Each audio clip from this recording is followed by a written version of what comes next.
কেন্দ্রীয় বাহিনী নিয়োগে স্থগিতাদেশ হাইকোর্টের। রাজ্যের ৯,০০০ সিএপিএফ কনস্টেবল নিয়োগে স্থগিতাদেশ। বিচারপতি অরিন্দম মুখোপাধ্যায়। বিস্তারিত জানবো, অর্ণব রয়েছে। অর্ণব, এই মামলায় বিচারপতির কি অবজারভেশন?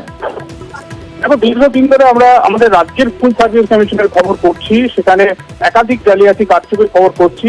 এবার স্টাফ সিলেকশন কমিশন অর্থাৎ কেন্দ্রীয়ভাবে যে পরীক্ষা হয় সেই স্টাফ সিলেকশন কমিশনের যে নিয়োগ হয়েছিল 2021 এবং 2022 সালের বিজ্ঞপ্তি অনুযায়ী, এবং এটা যেহেতু দেশ জুড়ে পরীক্ষা হয়, এই দেশ জুড়ে পরীক্ষার মধ্যে আমাদের রাজ্যে 2021 সালে যেখানে 3000 সেন্ট্রাল আর্ম পুলিশ ফোর্স অর্থাৎ কেন্দ্রীয় এই আধা সামরিক বাহিনী নিয়োগের সংখ্যা ছিল 3000, এবং 2022 সালে আমাদের রাজ্যে নিয়োগ হওয়ার কথা ছিল প্রায় 6000 থেকে কিছু বেশি।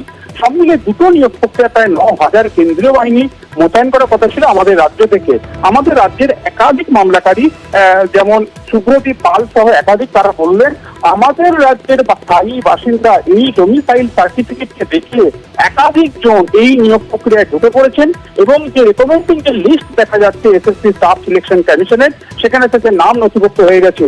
সেই ডোমিসাইল সার্টিফিকেটগুলি কি তারা চ্যালেঞ্জ করছেন, এবং সেই চ্যালেঞ্জ করার কারণেই ইতিমধ্যে কলকাতা হাইকোর্টের বিচারপতি রাজশেখর মান্তা সিবিআইকে তদন্তের নির্দেশ দিয়েছিলেন ডোমিসাইল সার্টিফিকেট কিভাবে জালিয়াতি হচ্ছে।